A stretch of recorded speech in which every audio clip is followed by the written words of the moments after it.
halaka azaba ta tabbata, Allah ya ce, akan masu tauye mudu da skeli. Azaba ta tabbata akan masu tauye hakokin jama'a. Jama'a mun gane? At-tatfif ma'anahu at-tankis.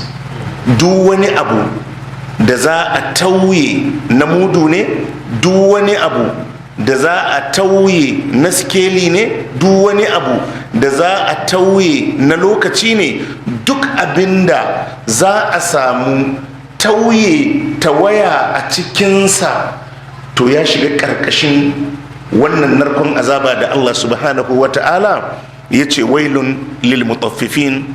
Narkon azaba ta tabbata ga waɗanda suke tauye mudu ko sikeli ko suke tauye lokaci a wajen aiki. Jama'a mun fahimta?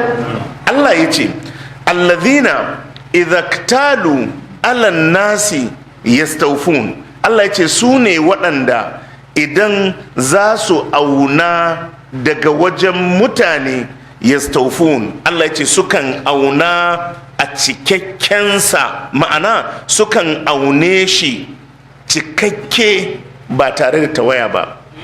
Wa idha kaluhum, amma idan su da su aunar, awwazanuhum, ko kuma su da su dora wa mutane akan skeli, yukhsirun. Allah ya ce sai su tauye mudun ko su tauye skelin. Jama'a mun ji?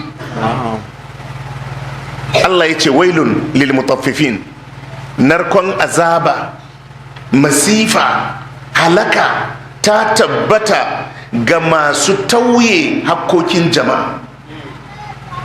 Masu tauye mudu sun shiga, masu tauye skeli sun shiga, masu tauye lokuta sun shiga.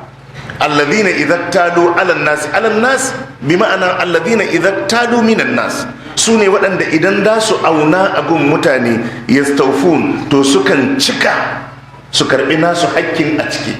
Wa idza kaluhum aw wazanuhum, amma idan su ne da su aunar ko kuma su ne da su ɗora wa mutane akan sikeli, yuksirun. Allah ya ce sai su tauye mudu.